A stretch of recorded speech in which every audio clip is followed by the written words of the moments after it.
Well, good morning. I hope that you've had a happy Thanksgiving. I hope that if you're traveling safely. I've no doubt. I've learned that when I travel, we have a lot of deer here in Missouri, and this little church that well, not pastoring really, just preaching at for the next couple, 3 months or so. I pray that God will keep me out of the deer paths. So, usually we say, Lord, just keep the deers away from me. The deer away from me. But my prayer has been for many years that God just keeps me out of their path, realizing that they were here first, right? Okay, so that's just an aside to say, please travel safely. Keep just stay centered. I was reading First Peter yesterday morning, and what really kept coming back was when you speak, allow God to be the one speaking for you. And so I know that I'm very capable of. Driving with lots of words that should not come out of my mouth. And right now, jackass is pretty much the one. And I realize, wow, people might be seeing what I'm calling them. So I am working on that. I want to encourage you to work on that as well as you move safely. I realize as I am talking to you that my glasses light is off of them. So I may look like I'm talking to you holographically this morning. Oh, well. Okay. So here we are 2 days after Thanksgiving. It just happens, by the way, to be the feast day of Saint Andrew. Andrew was the first evangelist. There's a church trivia question for you. Andrew, first evangelist, because when he met Jesus, what did he do? He ran and got his brother Peter. Petros, Simon. And look, we're here because of him. So celebrate St. Andrew for a moment or two. And tomorrow, Advent kicks off that countdown to Christmas. And again, I know it's busy for those of you who are serving in churches. This is the craziest time of year. Remember, though, this is Jesus's gift. We to the church. Try to stick within the traditions. Don't try to shake things up at all. And above all, though, really find time for you and make time. That may mean getting up half an hour earlier or going to bed half an hour later. I want to encourage the earlier or the getting up earlier. Just to sit with this one, get a devotional, an Advent devotional booklet. If you don't have one, I don't know if Philip sent these out to all their students. I know that I got one. If you don't have one, I've got a devotional I can send you that I wrote several years ago and that I'm using in a church this season, and we'll be taking copies of it to the Heart, Body, and Soul tomorrow with me for those who want to explore a countdown of Christmas from a Christian perspective. Okay, some feedbacks. Again, I continue to be blessed by your honesties and your wrestlings with the scriptures. In the one cohort, I think it was a lot of questions, a lot of discussion about how we get other people to hear us, how we get people to listen, how when we have these really tough issues in front of us, be they about LGBTQ plus rights. Um, uh,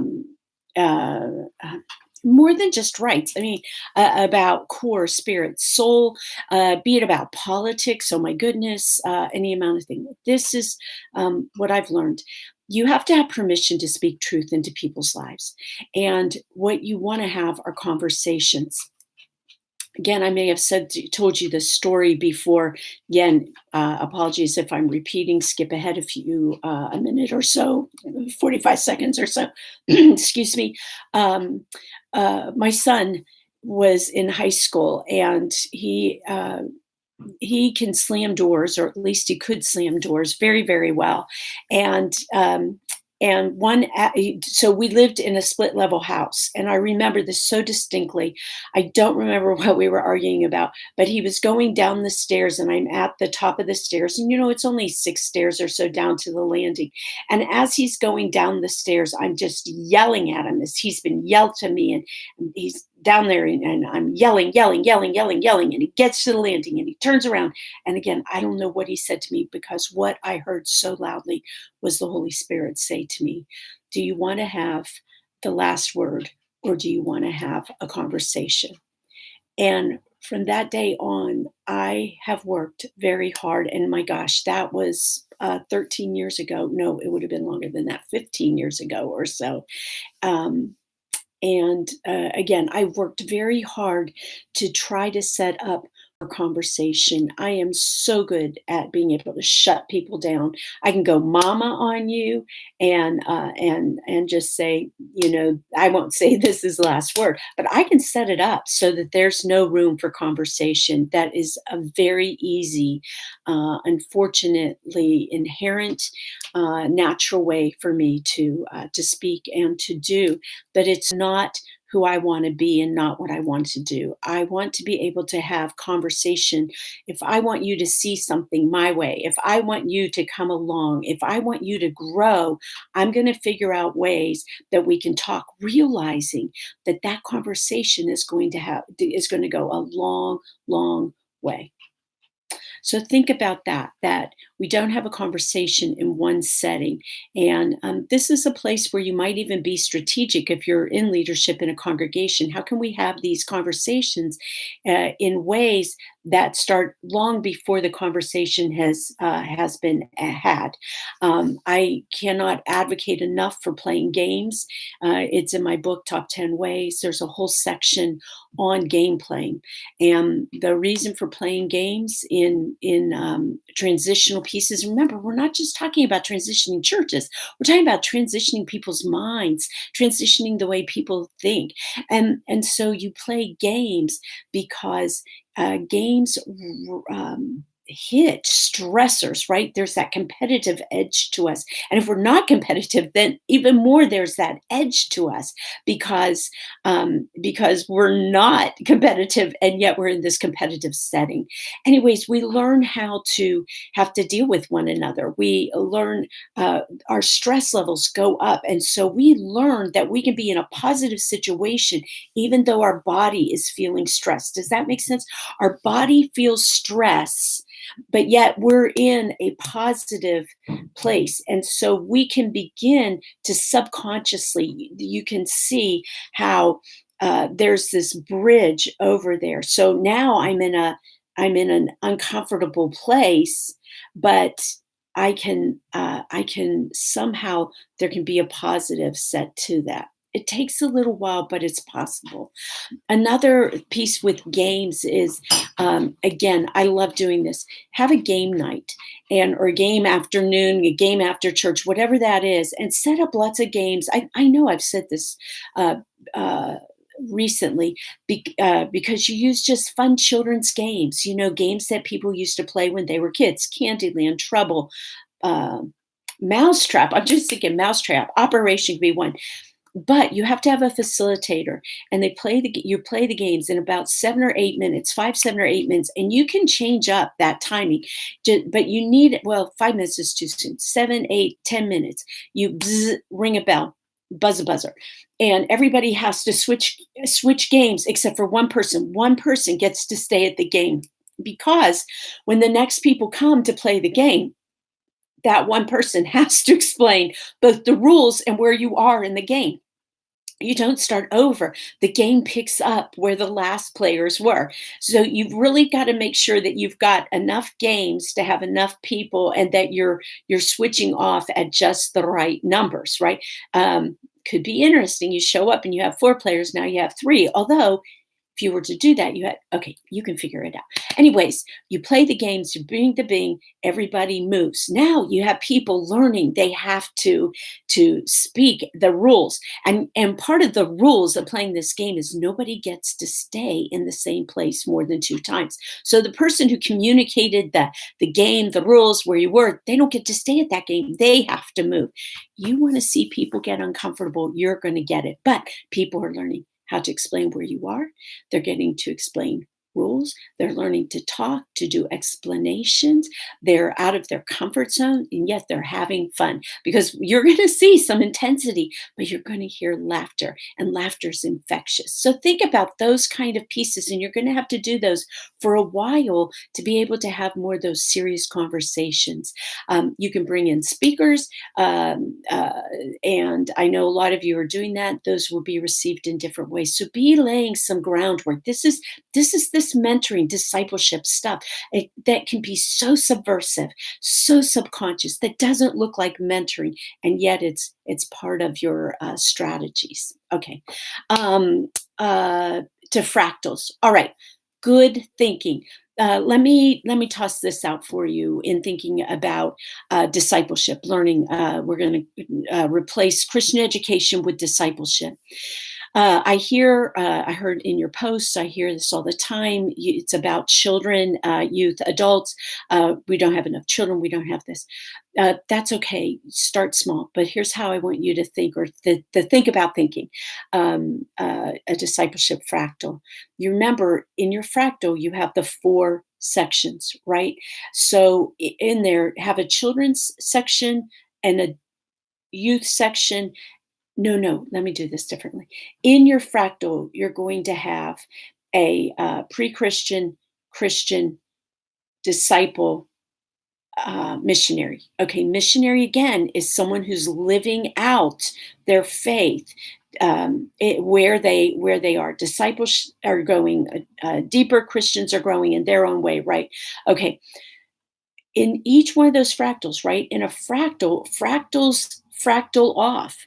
So in your pre-Christian, you're going to have four. In your pre-Christian, you're going to have children, youth, adults, and this is probably going to be administration. So you have the administrative fractal that's trying to think, how are we going to help move people forward? Children, now you're thinking in terms, you may have that Christian education because you want knowledge. There's knowledge in each of that. But how are you doing that with children? Now that one fractals off. Okay. Having trouble doing this. Okay. So in a children fractal, you've got information that they need to grow. You've got childcare. Um, you've got parents. I would put parents into that as well. Another way I might think of the children's ministry would be, again, ages, nursery, uh, pre-K, elementary, youth. You notice I'm putting youth in with children. You can fractal those up, and it's okay to have one fractal open. Okay, fractals are four. So it's okay to have one of those fractals open because you're not putting this together. All right. You start with that pre-Christian fractal, and you're gonna say, who could really work with this with children? Who could really work with this with I don't know, say youth? Who could really work with this with young adults? Who could really work with this with more mature adults? Okay. And you bring those four people together. And then oh, that works. Then those four, they know what they're bringing with them, right? And then the children's person might say, okay, let's do the children. And she or he will know that. You don't have to be the expert of everything. You're in the core. You're bringing the fractals together. When you're trying to make this shift, some of you were doing this. Look at what you have existing in your congregation already, and then work from there. Build the bridge. Take what works, extend it, and build on it. Okay. Take the language that you use and extend it. A Christian education, people can understand that. We begin to talk to them about trying to do more than just education, sharing with them what you've learned. Not all of this, but just start with the very basics of we're trying to help people not just know and be educated, but to be educated in a way that they're living this out, that sense of discipleship. It's not just about becoming a Christian and staying a Christian, right? It's about becoming a disciple disciple, one who goes out, one of those 70, 700, 7,000, 70 million and growing, who are taking 7 billion, who are taking this out and helping others to grow, helping others to become from pre-Christian to Christian, just like you have. Your movement from pre-Christian to Christian may have happened from when you were a child. Think about that. Think about what was lacking. So that's your discipleship. Again, in your discipleship fractal, you're trying to think, how do we want to do this? You can do it children, youth, young adults, adults, or really think about pre-Christian, Christian disciple sending out missionary. Okay. Okay. So want to pressure you on that. So mentoring could be part of your children, could be part of your Christian, could be part of your discipleship. I would not put mentoring in my key as one of my key fractals in discipleship, because it's not. I want to see it from pre, right? Or children, youth. Okay, so if you've got mentoring, then maybe your fractals for mentoring are include mentoring for children. Again, there is there's a model for that my husband tossed out there, and I've really run with again. I'm going to say it again. Take your older adults and have them call younger adults every week to check in with them. How can I pray for you? What are you celebrating this week? What were your wins? What were your challenges? How can I pray for you? If you're comfortable praying on the phone, may I pray with you right now? I've only had 2 people in 20 years when I've asked them, may I pray with you right now? Tell me no. Okay. May I pray with you on the phone right now?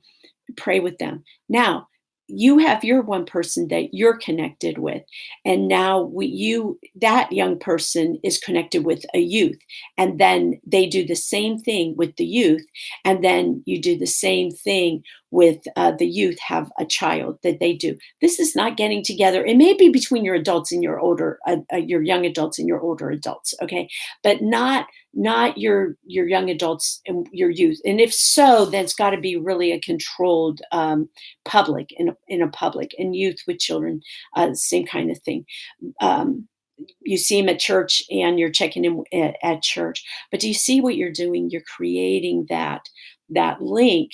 So you're praying with them. There's the spiritual link. You're checking in, and you might say, "Hey, how's it going with your disciple?" Right? So everybody's discipling somebody. Have a training that talks about what you're doing, but really, really simple. If you want more information, ask me offline. I'll get that. I can share that information with you, preferably on FaceTime, because it's so much easier to explain that way. Okay. So that's thinking about your fractals. A couple more pieces. Fractals are 4. Try to get them out of 5 and into 4. In a discipleship fractal, we're moving them from pre-Christian, Christian, disciple, missionary. James, I want to say I really like your. It's not a fractal, but I like your movement out. Where I want to push you to the next level, though, is to not though where I want to push you to the next level is how each of those core out, and I think that would be a fractal within. And maybe it's the fractal in the adult, if you're doing like children, youth, adult. That would be in the adult to help them become maximized, right? So you're doing a maximize. And same with, you could do that with youth. And I think even with children, wouldn't that be cool to do that with children and youth? And then you wouldn't have a need to do it perhaps with adults, except you'd have to keep offering it. The question then becomes writing it in fractals, how each one of those fractals off. Because here's the deal, folks. Fractal, right? That's why you have 4 fractals. I'm trying to do this again. You have 4 fractals, and each one of those fractals off. Okay. So it's multiplying. It's going to include more and more people in there.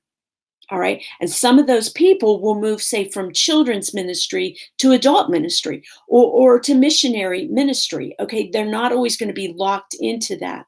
And the key is you or pastor or somebody, and if you're lucky enough to be on a multiple staff and you're in the Christian ed or an associate, that's where you're gonna take it.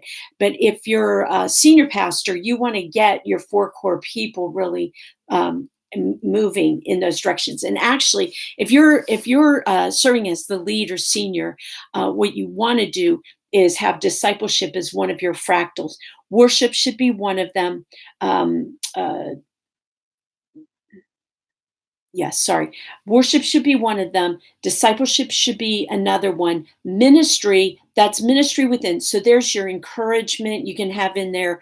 Like Stephen Ministries. I know some churches have Stephen Ministries, care ministry. You could do funeral type, funeral wedding, special occasion ministry, immediate response ministry, in which case I would put elders into immediate response, train them in that regard. I would take elders out of worship, where they seem to always be, put them down here in ministry. Um, Over here, and then have somebody who loves outreach, who's really good at coordinating mission opportunities, reaching out opportunities. So there you've got that. Those are your four key fractals. Those are the four basics, the inmost basics that need to be in churches: worship, discipleship, ministry, what you do within the church, mission, the outgoing. I would probably put games into fun, celebrations, that kind of piece over there in the ministry area. But again, you see why these have to be so closely coordinated, and why the pastor sits in the middle. Because I hate that word pastor, by the way, because it means taking care of, shepherding, right? Minister. So you put minister in the middle, lead minister, senior minister, solo minister. And you surround yourself with these other four. Traditionally, in disciples churches, worship's going to have elders in it. No problem. When you're looking at, we've been talking about discipleship and the discipleship fractal, thinking in terms of the worship fractal, that would have like the worship services. It would have, these are ways I've done it, worship services. I've had details. Those are ones that deal with making sure you've got the deacons and the elders in the right place at the right time when there's a change in what you're doing. They're the ones who do the training. That person would do training, making sure they're all on board. You've got the video technicians, right? Media people. And then I would call it the creativity. These are the people that are going to work with creativity. If you got plays or something, maybe that would be a subfractal in there, or actually it could be in services. Creativity. If you've got banners that have to go up and down in church, how do you decorate the church? One of the things I love is possibilities in church and multimedia. Maybe you have painters or sculptors there in your congregation, thinking, how could you bring in their pieces of art? How could you do even like an art exhibit that is targeted to whatever your theme? They're going to take whatever your series, whatever your theme is, and run with it. They're going to be the ones responsible for coordinating everybody to do the decorating. Now, again, there got to be people in your church that are responsible for decorating that church. You don't want to mess that up at all. But you would have this person over here kind of coordinate with them. Sometimes you use red, sometimes you use pink. Coordinate with them what that might be. But you're doing that out of that worship core. Um, um, out of your worship core. You always want to make sure that you're doing handoffs, right? How are you going to get them from there over? I don't know if I mentioned hospitality being one of those key cores. So hopefully that's making sense. It's easier to draw these, and I'm doing this up in the air. So there's your worship core. That's going to have your creativity. It's going to have your services in there. Oh yes, as you're arguing about what kind of services to have, think in terms of those two services, and that would be in your services fractal. And now you've got two services, and for each one of those services, you're going to need, tech people, right? Okay. Um, uh, Another way I've seen the worship done in that regard is to take and you have two services. You're still, everybody comes together, but one service has their own tech people, creativity to some extent. Creativity, I use that with PowerPoint and tech that can go in either one. You see how they have to coordinate, well, how each of your fractals has to get together. But you could do that out of one service fractal, then you'd have a second service fractal. Um, when I worked this in one congregation where we had just started a second service, our worship fractal brought together, let's see, I'm trying to think how often we came together. We came together every 2 weeks, but once a month we did it to pick all the hymns, and seasonally for a quarter or whatever, I would cast out what our coming up themes were going to be. Um, so at that table, in the worship table, were we had one creative person. We had one person who was there and took lead on the like the PowerPoint, the tech pieces. They worked them with two tech pieces. The one for the earlier contemporary service, the other one for the classic service. We made sure music.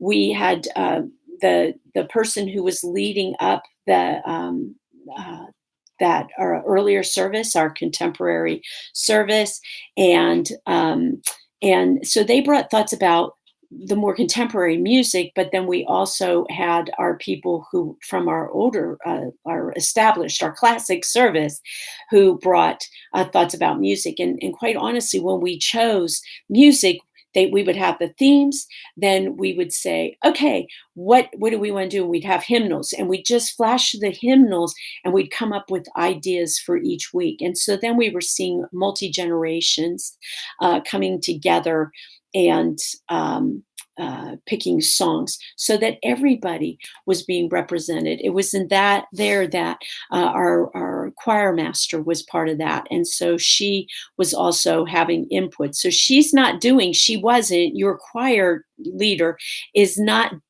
doing things out and separate. They're part of a team. And they may not like that, but that's okay.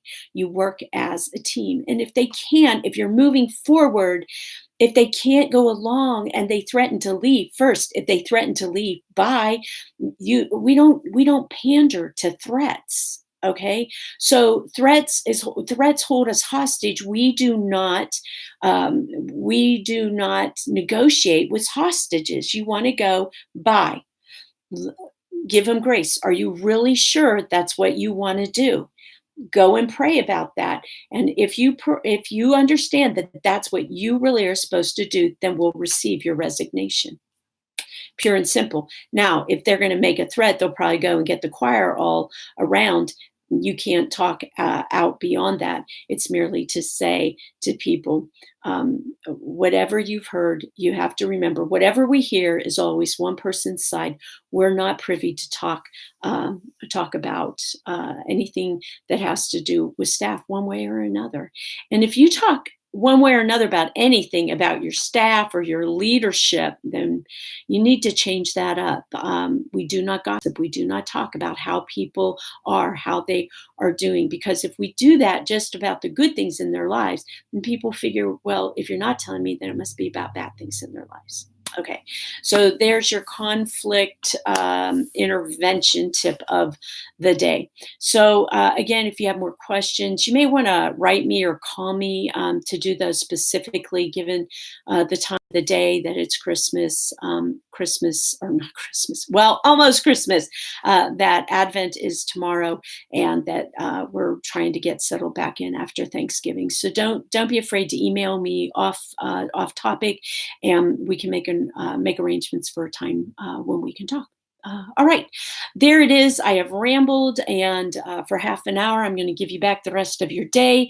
Take care, please take care, and may your advent into Advent be advantageous, not just for your congregation, but also for you and for your spirit. Look for Jesus um, in the womb, so that you can um, see him in the manger and find him as you move forward into Epiphany and beyond.